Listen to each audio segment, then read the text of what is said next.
we are back for another edition of the Southern Ontario Dirt Show podcast. What are we on, Travis? Is this 65? Yep. 65. Okay. This is episode 65, brought to you by Ohsweken Speedway, Bicknell Racing Products. And of course, don't forget to grab your tickets for Saturday nights at Merrittville Speedway from Vansickle Pet Valu in Lundy's Lane. Pet Valu. Travis, we are not alone tonight. Right off the hop, this is our first ever kind of roundtable episode.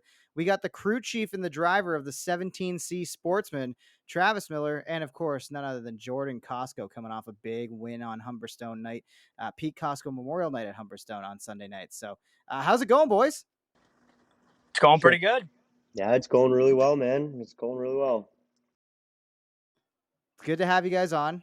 Hey, we got to do this number thing. Do the number thing. So if you guys are, I feel like you guys are both somewhat listeners. So you know that we have to name a driver who drives a number 65 on the dirt at some point. So I'm going first. John Dunn.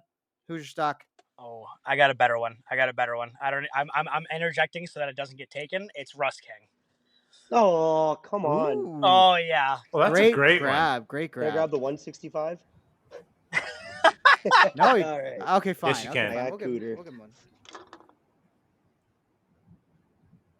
Mine is a good one because Wild Bill Teresi for a lot of his career was number 65, and he just passed away a couple weeks ago. And I've seen that guy crash over the Ransomville wall at least twice.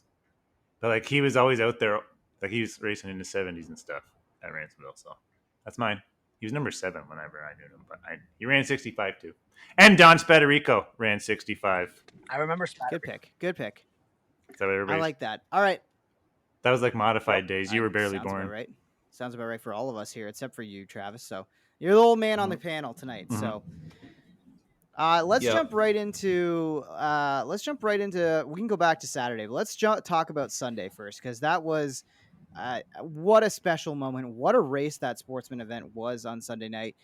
Jordan, talk to us about the drive from your vantage point and what you felt like going through that entire race.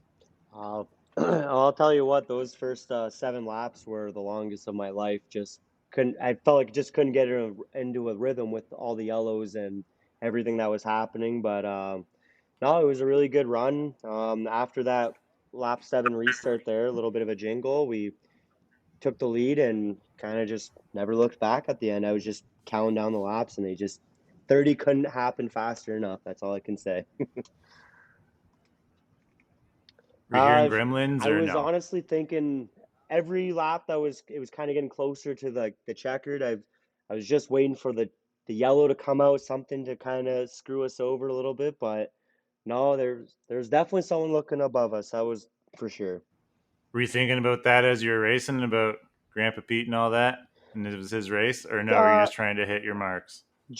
More or less hitting my marks. But if I'm being completely honest with you, after the lap 7 restart and hearing the running order, hearing Jay Mallory kind of right there and really close. A few years back, he stole a win from me coming off last lap, last corner, coming to checkers at Merrittville a few years back. So that was kind of with me there, and I didn't know how close he was, but I'd be lying if I say that wasn't kind of in the back of my head. And Miller, I got to ask you as the crew chief, like you're sitting there, you set up a good car. Obviously things are going pretty well. You guys, I believe, won the heat that night as well. So, you know, the car's handling good. Things are going well.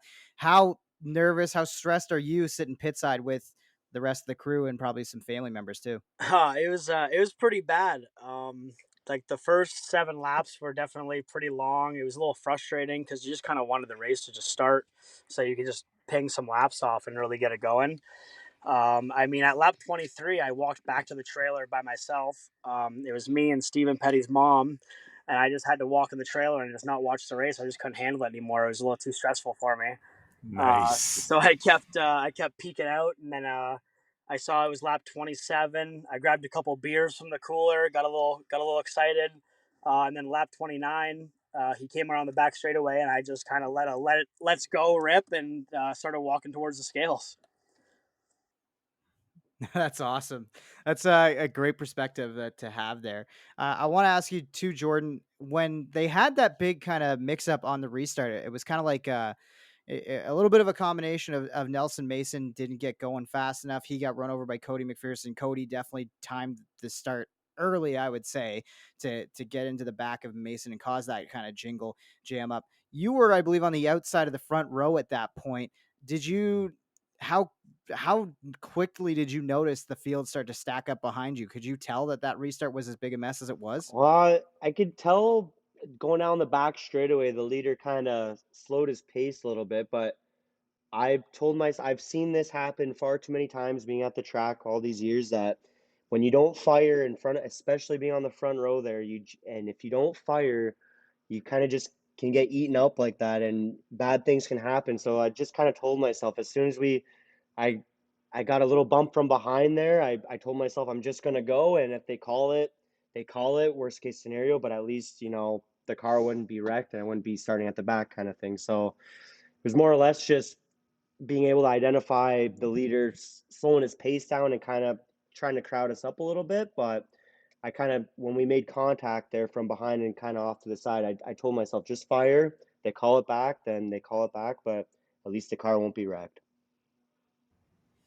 I want to talk about your celly. That was pretty Matt Williamson.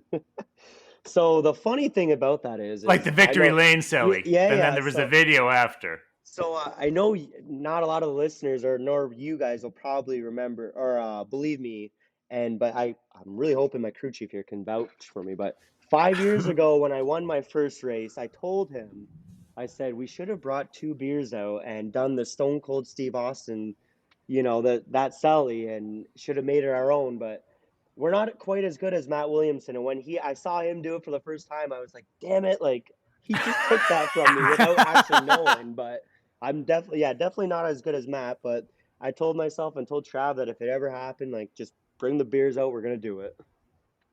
That's the funny story. That turned out way better than I expected. That's great. The Southern Ontario Dirt Show is brought to you by Ohsweken Speedway, Southern Ontario's home for Friday night excitement. For over 25 years, Ohsweken Speedway has promoted and played host to sprint car racing with a new season of family-friendly events on the horizon and set to begin May 19th. Catch our own Travis Cunningham as he races weekly in the 360 division each Friday night in pursuit of a season-long championship. The Friday night lineups are rounded out by crate sprints, thunder stocks, and mini stock divisions as well. In addition to weekly racing, Ohsweken Speedway will also hold several marquee events for the Southern Ontario Sprints, the Action Sprint Tour in their West Series and National Series, as well as a visit from Canada's premier stock car series, the NASCAR Pinty Series on August 14th and 15th for their only stop on dirt. Mark your calendars as the 3/8 mile dirt track located in Ohsweken, Ontario welcomes drivers from across the country and beyond for the 19th running of the Canadian Sprint Car Nationals, which is scheduled for September 16th. To keep up to date with the latest news from the track, be sure to find them on Facebook, Instagram, and Twitter. For track information on policies, admissions, directions, and more, be sure to visit ohswekenspeedway.ca. That's OHSWEKEN Speedway.ca. Ohsweken Speedway, your home for Friday night excitement. The Southern Ontario Dirt Show is brought to you by Bicknell Racing Products. The last 40 years plus have seen Bicknell Racing Products grow to be an industry leader for racers and enthusiasts alike. Their St. Catharines location is home to 20,000 square feet of manufacturing and retail space, with a second store in Niagara Falls, New York, and a dealer network that continues to grow day by day to serve Southern Ontario, Western New York, and beyond. Bicknell Racing Products distributes Hoosier tires for much of Eastern Canada, New York, and even parts of Pennsylvania. BRP has everything you could need to keep your car performing at its peak with genuine parts from the manufacturer. They even have a technical support line committed to helping you with the most up-to-date information and feedback from racers and crew chiefs. Have you ever thought about a career in the automotive or racing industry? Now is your chance to take the leap with Bicknell Racing Products. They are looking for CNC machine operators, welders, and more to join their team this season. Please send all resumes to Dana Curving at BicknellRacingProducts.com. That's DANACURVIN at BicknellRacingProducts.com. For further information on Bicknell Racing Products and to find a dealer near you, visit BRP online at www.BicknellRacingProducts.com or on Facebook or at twitter.com/BicknellRacing. Yeah, there's 2 Travises just like in the BRPI Racing League, and it always messes me up because they're always talking to him, rarely ever me. But yeah, TC works better. Then we can keep that. But yeah, where did the bottle of champagne come from? Did you have it on ready to go, or? No, so someone handed it. I think it was my grandmother actually that handed it to me in Victory Lane. And the funny thing is actually we definitely did not plan for the night that we had, because we showed up to the track with a pretty empty cooler. We had about 9 beers between us all, and clearly used 2 of them up in Victory Lane. But that bottle of champagne definitely came in handy a little later on in the night. That's pretty handy. I like that. It was an epic celebration. It was an emotional I was impressed celebration. with the way he didn't botch it. Like he got No, the thing out, thing spraying like a pro. no, you guys Promise no crushed that. practice runs. That was as perfect a celebration. And the biggest thing too that I was impressed is how well you held it together in Victory Lane. I know, like, you were talking about crying across the scales, and there was a lot of tears when you pulled into it. But once you got out, you were so fired up that everything was good.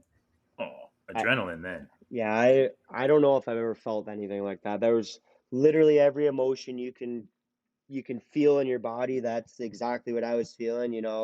Happy, excited, fired up clearly. A little sad too, like we were just talking about it tonight at the shop. Like as much as I obviously know my grandfather's riding shotgun with me, and he's the one that really wanted me to get this far with my racing, and it just would have been really cool to have him, like physically there. But we know he was there with us in spirit. So Yeah, definitely. And then you posted this kind of, I don't know if this is a behind the closed doors thing, but what did you find bent on the race car?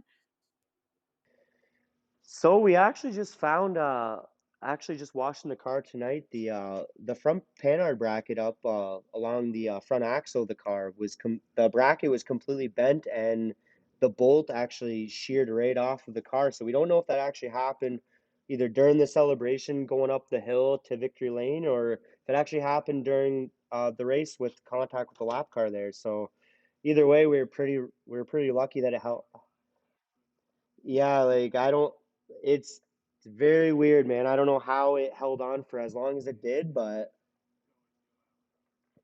yeah, like I said, I don't know. We were weighing in on all options there, but it was like someone was watching above to keep that thing intact for the last few laps. Um, so I'm thinking it started like it fractured it when we got hit by the lap car, like when we made contact with them. But I'm thinking with like the loss of load with the front panhard over the banking, getting off the racetrack, then back over the racetrack to get to Victory Lane. That's when I think it finally sheared off, because he would have made a comment when he came in saying that the car was like the front end would have just been flopping back and forth. He would have been able to feel that. There's no way he wouldn't have. So I'm thinking it was either that, or instead of Pete riding shotgun, maybe he's riding on the Vinos and just holding that panhard bar up, because that's the only thing I can think Oh, of. I like that. I like That's that. awesome. Something I want to ask you about, because with the 17C, you guys have your up and down nights where you're running towards the front, and sometimes you kind of find yourselves battling amongst a very tough mid pack in the Sportsman. But it seems like, especially after this weekend, lap traffic is really starting to be a wild card in these races. There seems like it doesn't matter which class you're talking about; it's getting harder and harder for lap traffic to actually get out of the way. I think it was on Saturday night we saw cars get the blue flag and basically jam up the entire field. Cars that were lapped down multiple laps. So, I guess my question to you guys is: do you feel like that's something that needs to be addressed maybe by race officials more often? Is like, guys, watch for those blue flags a bit more, or is it just heat of the moment? It's so hard to even look for that stuff. I mean, like just speaking personally from Sunday, like being out front, and you see yourself catching the lap cars. You try to size them up and see what line they're what their tendencies are in the corners and this and that. But absolutely, I think definitely maybe a little bit of a reminder at the drivers meeting on maybe some driver courtesy and some maybe a little bit more respect out there. But I have to say, like watching some of the best in the business do it, like Pete Bicknell and Matt Williamson nowadays, like you see how aggressive they get in lap traffic over the years, and even today. And that's what I kept telling myself was you can't waste so much time with these guys. You got to take the hole when you can find it and grab it. And and that it really can make or break a race. Who else was in the top 5? I'm pulling You're up going to the be with us results. the whole night. I was gonna say Yeah, I'm so pulling do up the the top races 5. right now. Then we'll go to the street stock race. I got the top 5. Oh, you got the top Okay. 5? Okay, go for it. Jay Mallory 2nd, Billy Bleach Jr. 3rd, James Friesen 4th, and Cody McPherson. And then so like, 5. what was all the cautions and lap? What was all like one? I know Nelson spun out, but like, what was the other stuff? I wouldn't be able to tell you those ones. I just know the one that Nelson spun out Yeah. the entire bottom line with him. It was. I could probably pin out a few. I was getting a little annoyed at the beginning of the race, but okay. I believe Brad Rouse center off the edge of the track at the beginning of the race. That was First probably one, the yeah. first caution or so. I think he had brake issues though.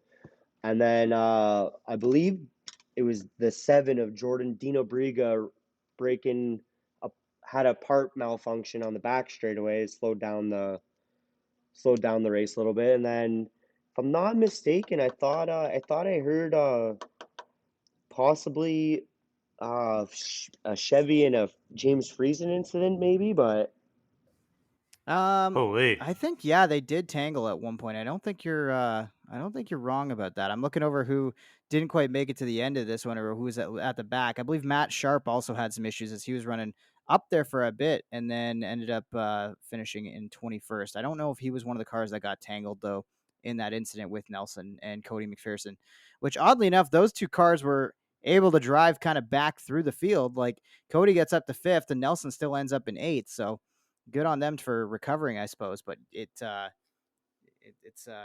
of funny how things work out, right? So we'll do our weekend review with these boys, and then at the very end, we'll get the Travis Miller life story. Yeah, there's only a couple of races to talk about. Okay, so the modified race.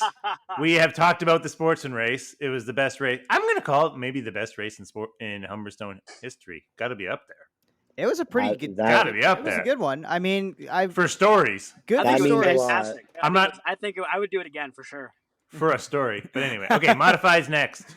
Eric Rudolph wins. Eric Rudolph wins over Gary Lindbergh, Todd Gordon, Brad Rouse, Dylan Davidson. It really would have been interesting to see if Gary Lindbergh had Double D with the top 5. Yeah, that's what caught my eye. Yeah, big shout out to Double D. Right in my heart. What a race for him. He had troubles in the heat race, and he persevered all night, survived all the wrecks, and drove his ass off to a top 5 finish. Like, that's unbelievable for him and that team, and just to be able to score a top 5 against that field and that caliber of talent, like, unbelievable. And to do it on that night, like, good for him, man.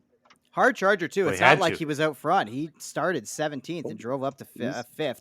He survived a lot of carnage too, right? He wheeled.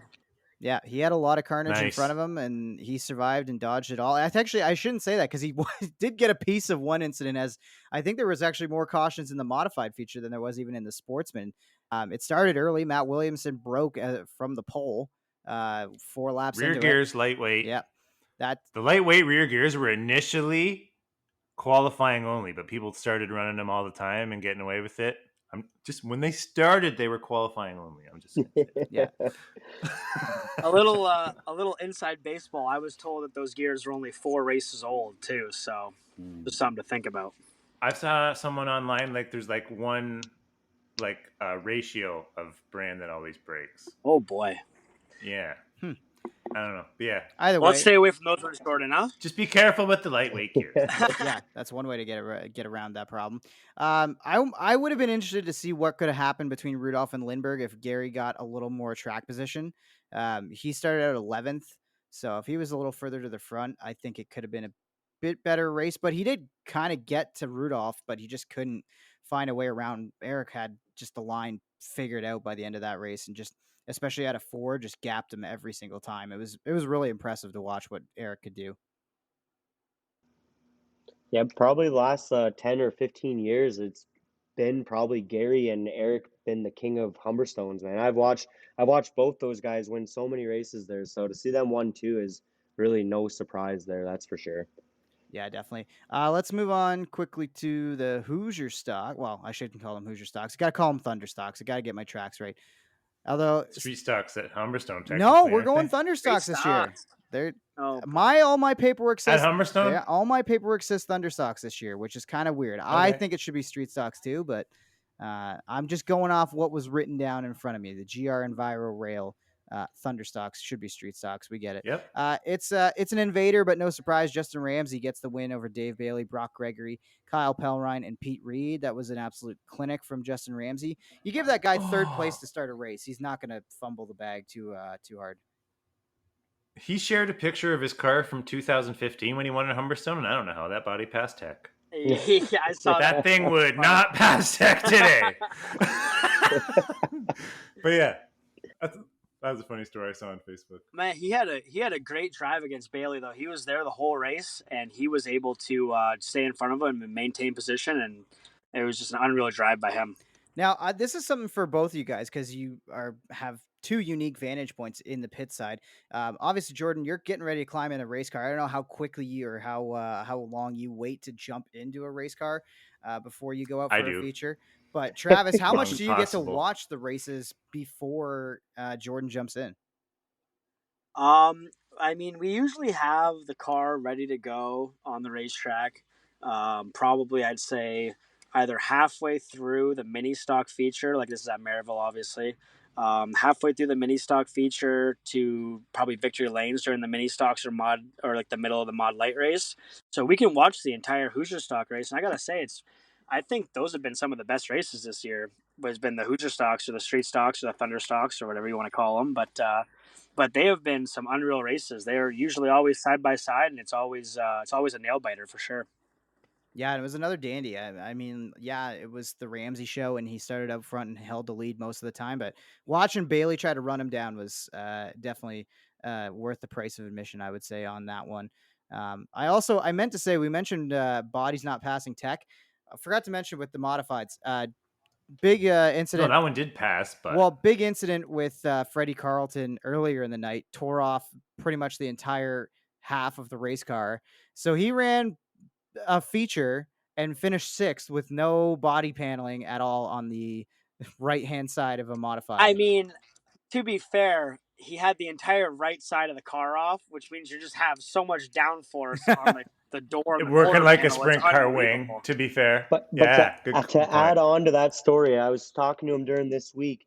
He actually told Tyler and I that he had his right rear shock at about close to 180-degree angle because he messed up the shock mount. He said his spring was actually acting as if like it was like a 75-pound spring that he had on there. And he still wheeled his way to sixth. So he said he probably should have had like a 400-pound spring on there. But it just shows just type of driver Freddie is, you know? Yeah. All I've got to say is I've seen Freddie hot lap at Humberstone with nobody. That guy can wheel a shopping cart, body anything. On a practice night. The guy is a battler for sure. Joe Isabel gets a little revenge, a little redemption after I think it was him, although I may have been messing it up and mixing up him and another one of our American invaders. I thought it was Isabel that threw one away late to Tyler Winger the last time we were at Humberstone, but I can't remember if it was him or I want to say it could have been. Maybe it was at Merrittville. It could have been Justin Williams also too. I think Justin Williams might have been the one at Humberstone, so I might have got the call wrong on that one. I do apologize if anybody heard that and wants to call me out on it. But Isabel gets the win either way on this night, ends up sweeping the weekend. We'll get to Merrittville in a sec, but Josh Slider ends up second after starting second, Tyler Winger third, Brent Bigelow and RJ Pitts round out your top five in the mod lights. I got nothing. I wasn't there. That's okay. T. Miller, you got to fill in for me. He wasn't I looking. Watched maybe 5 laps of the mod light feature, but I'll tell you what, that 6 car, which I'm pretty sure is Isabel, has been coming to Merrittville the last few weeks, and I have not seen a car that can dig into the racetrack as much as that car can. I mean, that thing almost looks like a modified when it's out there when it comes to stance, and it just looks hooked up when it's on the racetrack, so it's no surprise to see him wheel to the front. Yeah, he's the doctor drove for him back in the day. Oh, really? He used to be a modified guy. Yeah, back in the day. Yeah. One time at Williams Grove, I think his kid, Joe Isabel Jr., I don't know which one this was, but like he got suspended because he like cleaned out Kenny Brightville, I think, or something. In a Super Dirt Car Series race at the Grove. Huh. Yeah. Let's get on with the mini stocks here to round out the Pete Cosco Memorial night at Humberstone. Alex Riley ends up getting the win, and Shocking. That 17 car is it's in another class right now. They've got that thing figured out. He wins it over Tyler LaFontaine. A great battle between those two technically teammates. Ray Sorenzia, another TMR gang member, he ends up in third. Kenny Hare with a great run in fourth, and Vincent Pagnotta rounds out your top five. But Alex Riley it's pretty impressive. When I'll ask this both to you guys, when you guys are having a season or like Alex is having in a lower division, so to speak, in the mini stocks, how much temptation is there to start looking around and being like, maybe I'll go street stock racing, or maybe it's time to jump into sportsman or something like that? Is there ever a temptation when you're doing that? I mean, that mini stock division itself is so competitive. There's probably 5 to 10 guys that can win any other night, like any night. So, it just shows what Jeff and Alex Riley are doing with that car, and it's a good number to have on the side too. But it's really I've watched those guys come up from go-karts to the mini stock class now for them, and they work hard and they deserve every bit of this. That's for sure. Yeah, they race karts when you race. I remember that. Absolutely. I remember one night Dylan Davidson was running for points, and you came in late in the year. They gave you a ride to kind of mix up the points. I was tech guy then. You remember that? So it wasn't to mix up the points. It was actually on. It was actually to get the second cart going because it was a different manufacturer that we had won a championship with. Oh, the man. year before. Did you guys practice that speech before you got there? No, sir. I didn't even know that was coming. Okay.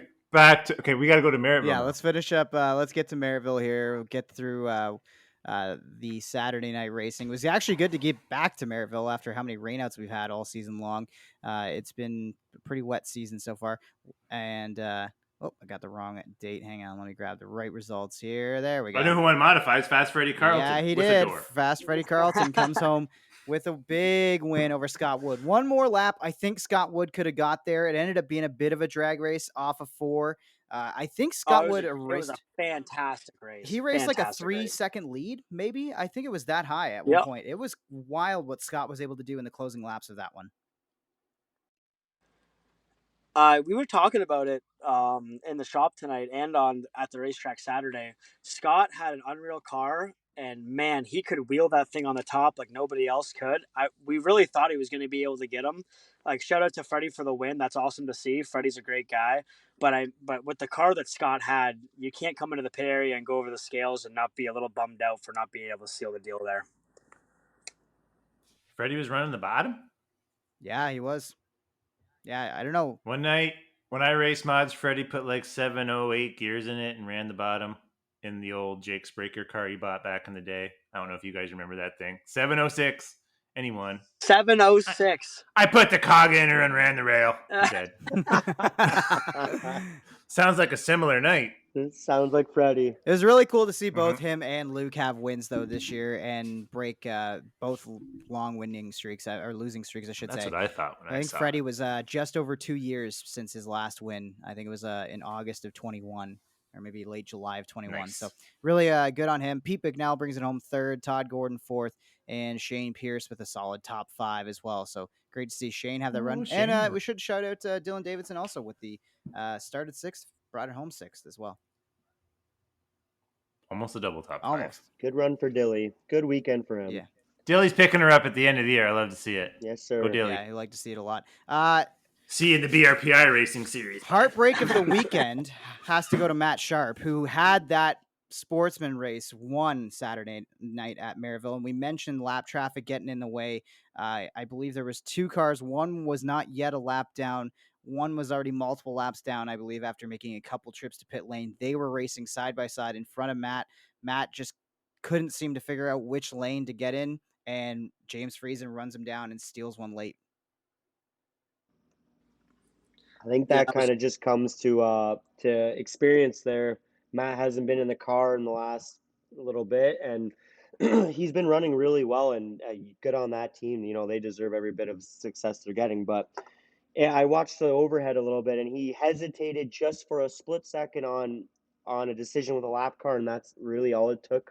Was James made the right decision to go on the outside of him and kind of made him pay, and the rest was history, right? Yeah, it was tough to see because Matt has been really building that 5S program pretty well over the last little while, and it almost reminds me of Curtis Friesen last year, where like he's taking advantage of the fact that he's getting to start towards the front of the field and getting some good runs out of it. And Saturday was another one where he started on the outside of the front row, led a lot of laps, probably had it in the bag if it wasn't for that lap traffic. But great point, Jordan. It definitely comes down to experience. Cody McPherson brings it home third, Noah Mamo fourth, and Adam Leslie with a big charge towards the front, 13 positions from where he started in 18th. So good on Adam Leslie with the top 5. How are you guys? I watched Oh, someone went live. I forget who. I was watching it. And we were I was thinking we were you were on the not struggle bus. not Yeah, ideal on Saturday. struggle bus. so we said it That's what on I thought. Sunday we said it. We went from the outhouse to the penthouse in less than 24 hours. So that was pretty cool. That's the best about dirt racing. Like pavement racing's a lot more like same guy winning a lot. So dirt racing getting like that too, but like dirt racing, the swings are so much bigger like that. Like junk to great. Yeah, it was definitely a different feeling with the car, and afterwards, just everything was so different on Sunday clearly than when it was Saturday. So I mean, unfortunately, on Saturday we just over adjusted for the racetrack. We thought it was going to get a lot more dry, and it didn't. And when you're a little too tight, you scrub off so much momentum that you just can't make that time up if you're a little too tight. So we over adjusted there, and then told ourselves on Sunday that we weren't going to make the same mistake, and we didn't. And luckily, it paid off. So if you were modified, it might have worked. Probably would have. Most likely, it wouldn't have been that bad. In modified over adjusting, you can get away with it a little more. Yeah, even though it's than in totally Sportsman. different. But I don't know if my foot can handle the power of the modified. That's for sure. Yes, you can. Stop it, please. I mean, I've talked to Paul Gaboria a little bit about this, as he's another one of those drivers who's made the jump from Sportsman to modified lately, and he talked about it. It's like the way a Sportsman drives right now, it's almost too much car for the amount of power that it's got. Right, like what you can do with those things, it almost is too much. So locks it down, and you just can't drive off the corner if it's too hooked up. Yeah, right. So maybe the modified is the route to go for. I think this could be the start of what could be a flood to modifieds. Who knows? Hey, we're looking for sponsors. If anyone out there wants to sponsor a wagon, if used W16s are the same as crate motors, that can help. Southern Ontario, that can definitely let's help. do it. Yeah, we can put a couple stickers on the race car. LOL. We can buy a quarter of a tire with our budget. Quarter of a tire. Hey, we appreciate everything over here.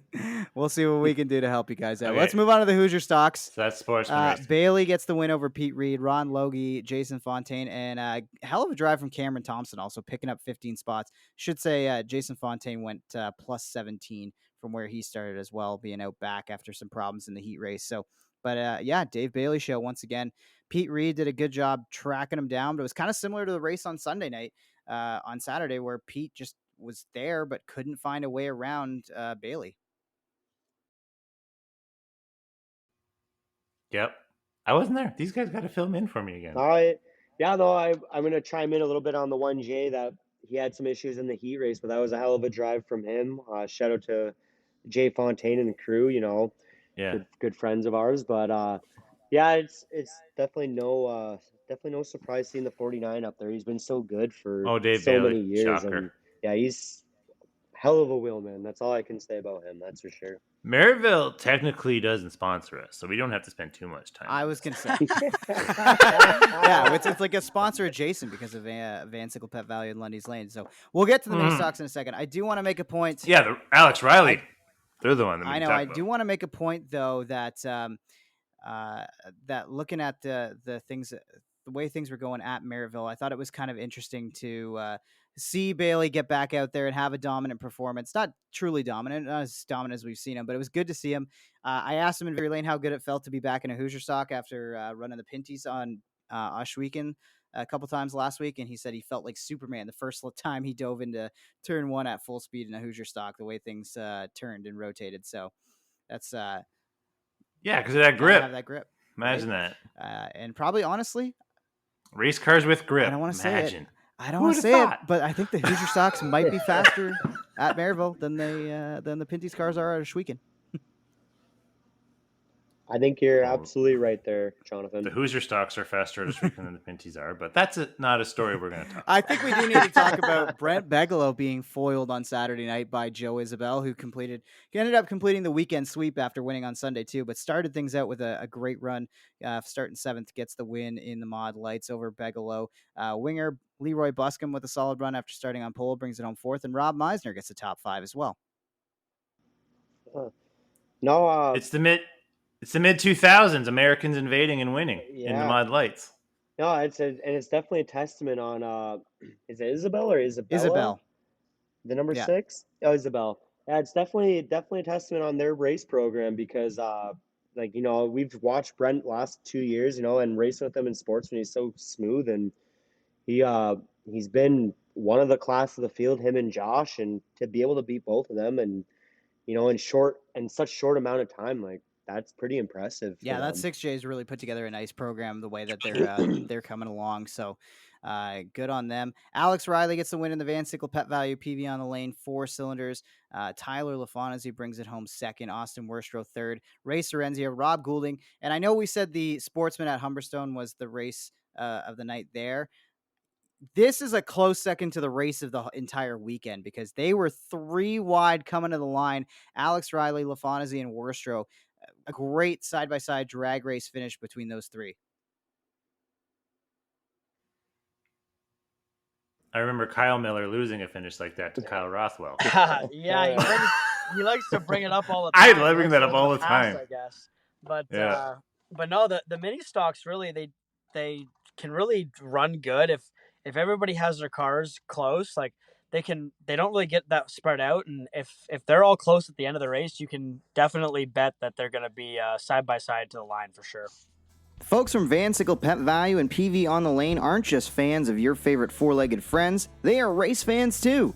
That's why Jeff and Rhonda Riley, as well as their staff, have teamed up with Merrittville Speedway to make your race day experience more convenient. Race fans can now pick up tickets for race nights while grabbing the highest quality food, treats, toys, and accessories for their pets from the St. Catharines and Niagara Falls locations. Each grandstand ticket will also have a voucher that can be used in-store for a free pet bath at their dog wash stations. Drivers and crew members can also skip the line by purchasing pit passes in-store, giving them more time to get their rides ready for Saturday nights. Check out Vansickle Pet Value across from Best Buy and Walmart on 4th Avenue in St. Catharines, and PV on the Lane at the corner of Kaler Road and Lundy's Lane, Highway 20. Yep, and that kind of wraps up the weekend for us as Ohsweken was off. We can talk about Tuesday a little bit. Jordan, I know you're up against the clock, so if you got to go at any point, you can just dip out. We totally appreciate you coming on board and being a part of the show. Travis, if you got time to stick around for the full Miller life story, we'll definitely want to hear that out. But I want to get into the Super Deer Car Series on Tuesday. So I was going to go to this race. I ran out of steam, couldn't quite get over it. Plus, couldn't get over the border. The border was packed. The last couple of days, the border has been an absolute nightmare. I don't know why, and why there's so many Canadians in particular going over in the middle of the week on a night. But either way, the Ron Martin Ransomville Summer Nationals, it goes to Eric Rudolph. Travis, I don't know how much of you were able to watch of that one. Cunningham, I should specify. Oh, I watched it all. It was the rub. Yeah, I got lots of opinions. Okay, let's hear it. On Let's wind up TC here because I know you got a rant to get to at some point too. Well, first off, Eric Rudolph killed him on a 400 right rear, and it's like Matt Shepard finished second. He got out to the lead first, but I couldn't believe Matt Shepard's comments in victory lane saying he couldn't believe, like, oh well, the other guys had a 400 on. I didn't know. I'm like, well, bud, you've been to Ransomville quite a bit. You probably should have known that it was 400. So it's always a 400 in that race. Yeah, always. So I heard that. So last year and the year before that, I heard the exact same thing. Was series guys crying in victory lane, saying, "I can't. Like, we didn't know what tire to run." And all of these guys have been series regulars for over 10 years. I don't understand how you don't have a notebook of where to run when. Like, when he says, oh, we didn't know to run that. Last year, a bunch of guys blew tires on 300s. Why wouldn't you put a 400 on? Yeah. And what I thought was weird is, like, early in the night I was watching on Dirt Vision, but like it looked real heavy and like the cushion was there and I thought it was going to hang on, but then it still eventually went to super slick and then eventually rubber down. I thought it was going to hang around.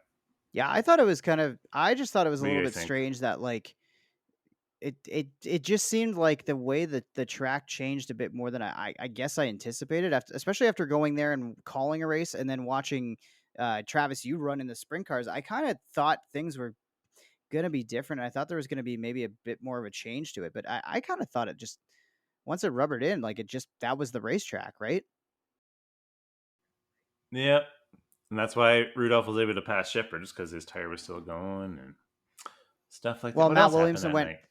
Larry White wrecked in his TO. Matt Williamson went 8th to 12. 3rd. What was it? So once again, although you can't blame the story of the year, that's kind of plagued Matt Williamson has been just poor efforts in qualifying and kind of in his heat races.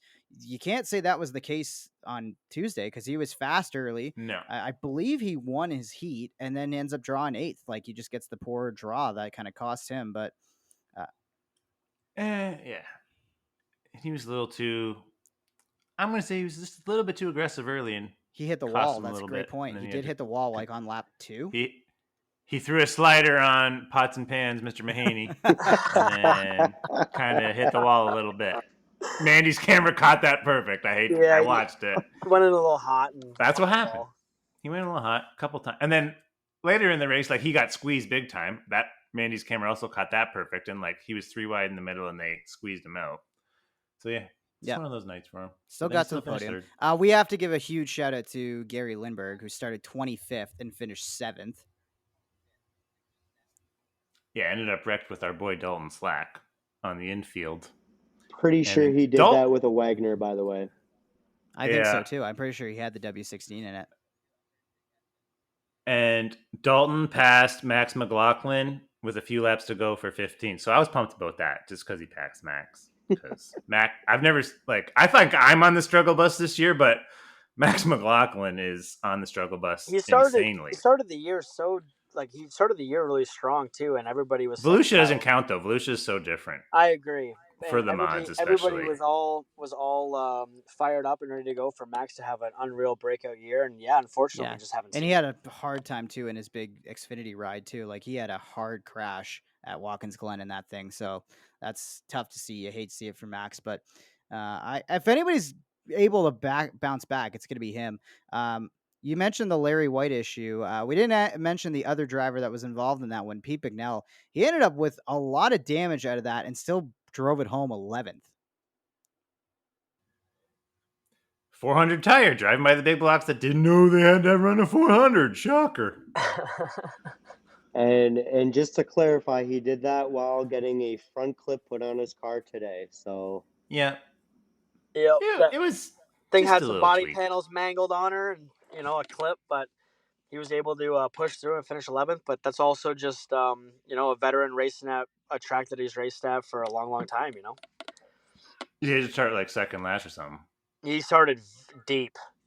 Yeah, he had a rough heat race. I think he finished last in the heat and started almost tail. It was a big block track in the heat, but then it switched insanely quick, Yeah, I really thought it was going to come. I don't know why I expected it to come back to the big blocks, but that's what I was just kind of waiting on. I was like, okay, the big blocks are going to be fine. They're going to recover. They're going to get, and it just never seemed to go their way the rest of the night. If it took 400s on, and if it took rubber, I could see the big blocks being able to come around. But I mean, you're with it being so fast. It did rubber a bit.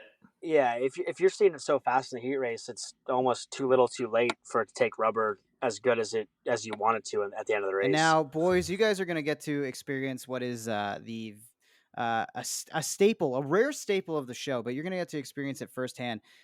Travis, you've got a TC rant for us about Tuesday night. Okay.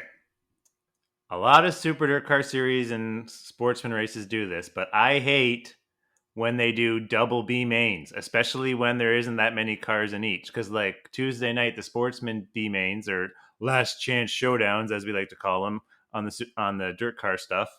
But the first one had 7 and the second one had 5. That one, you got to combine it. How do you not know that's happening before? And you got to me, how does that happen? That blew me away. And I just hate that format, even in the big blocks, when like they have a 10 car or like an 8 car and an 8 car, and they're taking 3 out of each. Why not just make that 116 and make it 6? What do you guys think about that? So from a viewer standpoint, I can see how that would be frustrating because like a better show would be with more cars. From a crew guy and a driver standpoint, less cars just means I can get to the front faster. So I would just Unless say you're in the loaded B main. we're in loaded everything Yeah, with the 17C, so you we'll just we'll just take the blows as they come. you can usually find the 17C with all the best of the best usually when it comes to heat races. So So you guys got my luck then. Good to see. yeah, Great to see. Love to see it. inherited that from my grandfather. I will say Yeah. though, from a guy who is a media member, having multiple races ends up being a better show in a way because that's more content and more. It fills the time a little bit better. But I do agree that it's kind of silly to not have When it's just 7 put them and together. 5, And like, 7 that and one's 5 gotta go is together. that's tough. Yeah. 7 and and was 5 there is anybody who pretty low. didn't That's start to make pretty it 5? Was it supposed to be a 7 and 7? And if that's the case, and those people did not tell the race people that they were out, that's Yeah, on race them officials. too. But like, if you're not going to go, tell them that you can't go. But like, 'Cause that's got to be combined. Yeah, because then you can save yourself the fuel and possibly the damage of a B main. Then if one or Yeah. two guys can't go, then everyone's gonna I make the just show, hate that. right? So I'm all about efficient shows. If you have an efficient show, the people will show up. If you have good food, they'll eat at the track, and you don't have to stay there for 5 hours. A good 2.5 hour, 3 hour show. Get out of there. We're great at that in the Niagara area, to be fair. One And more that's topic it. I want to touch on regarding the Super Dirt Car Series is currently Matt Williamson sits 60 points back of Shepard with still a decent amount of time left in the season. Are we feeling like Williamson can get on a heater here at the end and at least close the gap and make it interesting before we get to Super Dirt Car Week? What do you guys think? 100%. I mean, yeah, I gotta agree with Trav there. It's Dirt Week is gonna be very telling. It's that's gonna be huge for I think the 88 team and and the 9S too. I think the 9 like Super Matt's gonna have to be on the on the ball and on his A game throughout the week and make sure he doesn't lose any points to Matt because let's face it, the 88 is really good at Dirt Week and he's been really good at Oswego. So I think it was 18 or 19 when Matt Williamson won it. He made a lot of ground at Dirt Week, so I think that week is going to be very important for that series. Double points. Absolutely. that's what does it. I think is just the double points. Like he comes into Dirt Week and Matt always shines at Dirt Week, and Matt Shepard either does really good or he has car problems or struggles a little bit, might maybe even getting a jingle, and that's where you really see the gap the next couple of weeks where it went from 60 to 80 points down to 10 20 points down, and then you can really start hunting. I for a just reflect championship. on the World Finals last year, right? Where World he Finals. blew 2 motors in 3 nights or something like that at the World Finals. Like if he has something like that happen at Oswego, like the whole entire game changes, right? So And I believe actually, Money Matt was actually had an off night that weekend where he finished. I think he won 2 of the 3 nights or whatever it was, but or finished really well. He won one for sure, finished well the He other, won but 2. yeah, okay. And I think the third night he actually had an off night, but with the way the points finished and how Shepard ended up, if he had a better night on that off night, like who knows what could happen, right? If he would have won, it would have been within like 5 points, which kind of just makes it sting even more. But yeah, that would have been rough. yeah, Man, they are show. currently the top of the Super Dirt Car Series. Travis, you want to give a little shout out to Jordan Poirier, former guest that we've had on the show, as he jumped into the ranks of the 410s. Yeah. There's just a bunch of local ESS guys, and even Jacob Dexter was down at Black Rock, which is outlaw now, in Utica Rome last week. And Danny Varon, ESS guy, ended up winning at Utica Rome. I thought that was cool. Love to see it, and Stewie won the mods that night. So Yeah, that was good to see. And top 10, I believe, one night for Poirier, and then DNF. Poirier, was 9th opening night at Outlaw, and then broke his motor the next night at Utica, which that blows. But Yeah, And top 10 first night. That show makes me want to get a 410 because those shows always hurt for cars a little bit. I just was going to lead into this. 410s used 410s are cheaper than used 360s somehow these days, but that's just the way it goes. Yes, sir. Let's do it, TC. Yeah. Oh, it's TC crossed my mind. in a 410. It could happen in 2024. Partners now there's space on the side of the wings. Yes. He will actually wrap the car if he Correct. gets a 410 and you give him enough money. Will you finally hate wraps, enlarge? Will you finally enlarge the number on the back tank there, or what? Oh no!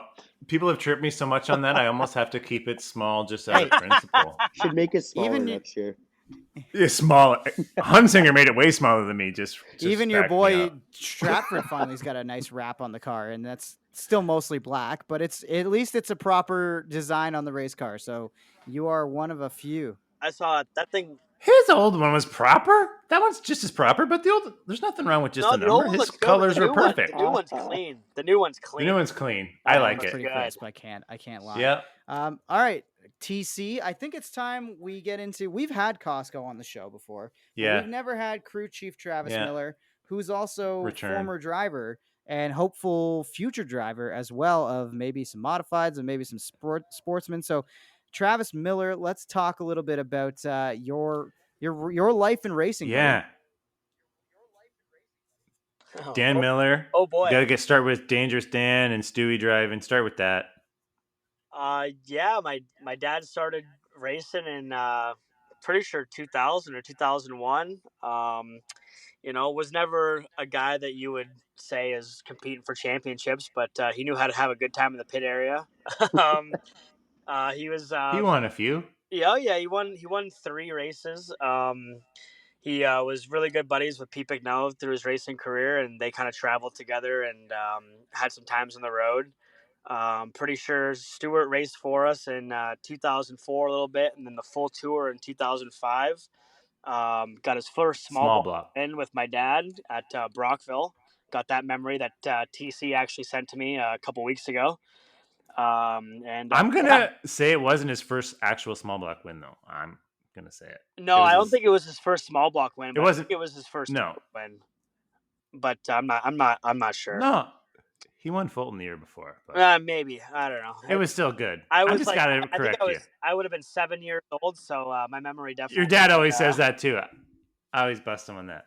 But I loved watching him. Like, he would race against me that year at Merrittville. Like, he would, like, because he started out in the overhead doors car in small block, and then that year that car moved to big block, and he picked up your ride on the small block tour, right? Yeah. So what actually happened was in 2005, Stewart raced our car for the entire small block season. We were running second in points, and then with two races to go, he got a big block opportunity. And unfortunate for us, but good for his racing career. He had a couple nights in the big block that overshadowed some dirt series stuff with us, and he took the big block stuff, which obviously panned out pretty well when you look back on it. But it kind of screwed us over for the points. But my dad's definitely a big Stuart Friesen fan and loves the success he's had. So it's been pretty cool to watch. So, where does your racing start? It starts in the go-kart program at Merrittville. Is that where it gets going? Yeah, I started racing go-karts at Merrittville when I was 6. Raced go-karts until I was 12.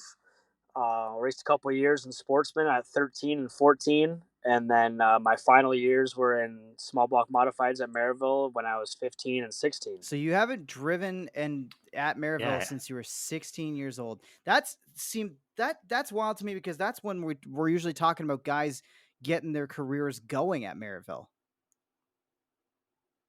Yeah, I got it's definitely been a while. I raced Derek Van Mill's Sportsman car in 2019, I think. And that was my last race at Merrittville, and it was in a Sportsman car. And then I raced Jordan's car at Humberstone in, I think, 2021, I think, was the last time I raced. Or 2020, one of the two. I called that race. Yes, yeah, TC most definitely called that race. That is for sure. Yeah. You won races though in Sportsman. Yeah, had a couple wins in Sportsman. My second year in Sportsman before I moved up to Modified, won 2 in the same year. Actually, my second win and Jordan's first win at Merrittville were actually on the same night, which was pretty cool. And he won his first race in 2018. I think we were talking about that tonight. So that's Is that the night pretty cool Humberstone and Merrittville overlapped? So like I won my second race at Humberstone on June 9th, and he won his first race at Merrittville on June 9th in 2018. Yeah. Oh, on the same date, but not the same year. Okay, Yeah. I get it. Same year. Yeah. So to chime in on that story a little bit, he's leaving a little bit out. Is his second feature win at Humberstone.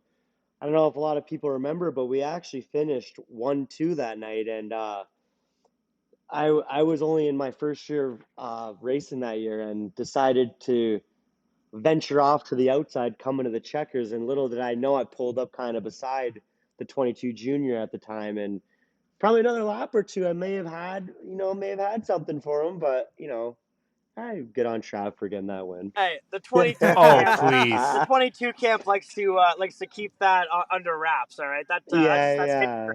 okay. Coulda, woulda, shoulda. I gotta say on Coulda, that. woulda, yeah. And Hey, we're not going to if the talk about races were 27 laps, everybody would win. Okay. Hey, we're not going to talk about jumping the starts either or anything, eh? Yeah, that's If it. modified races at Merrittville with 30 laps, I would have 2. Yeah. Them extra 5 laps, man. Yeah. So, Yeah. so you Ransomville's go through 30 the laps. racing life. How do you end up crew chiefing for the 17C? Oh, well, all through racing. My first year in Sportsman, Jordan wasn't racing yet. My second year, Jordan was racing. And I think you could probably see me at Jordan's trailer when he started more than I was at my own trailer, which probably hindered my success a little bit. But me being young and just wanting to hang out with some buddies, kind of hindered that. And I just always enjoyed helping on the 17C, really. And in 2015, when we decided to kind of close the doors on our racing program just because of financial reasons, and it just got a little bit too stressful. I asked Jordan if he needed a hand on Sundays because that's where he was racing at the time in 2016. He said he was more than happy to do it, and we've been friends for a while. And before you know it, we're down in 2023, and kind of like one of the main guys on the crew, and got to find some success And last Jordan, weekend. I want to ask, how much does this guy Yeah. drive you nuts, or is he actually pretty nice to have around the shop and around the race team on a Saturday or Sunday? As much as he might be a pain in the butt,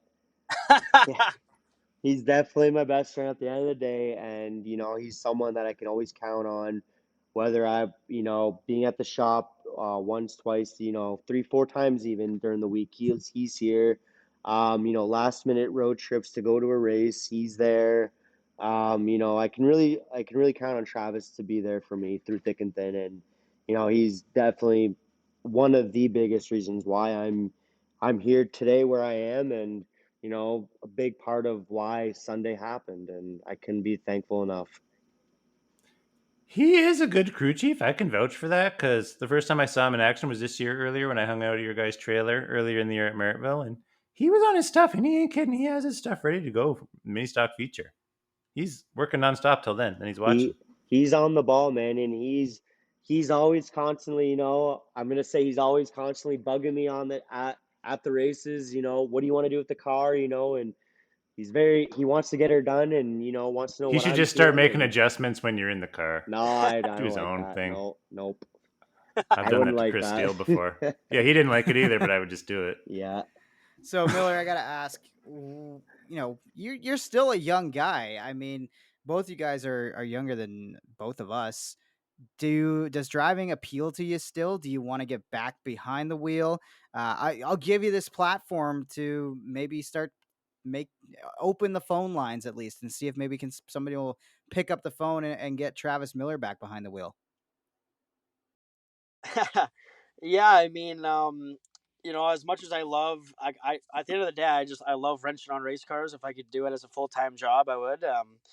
But there isn't a day that goes by where I don't think about the times when I was behind the wheel of a car, whether it be, a sportsman car, a go-kart, a modified. I even raced my younger brother's mini stock a couple of times, and that was still a good time. So anytime that I can get on the racetracks, definitely a plus.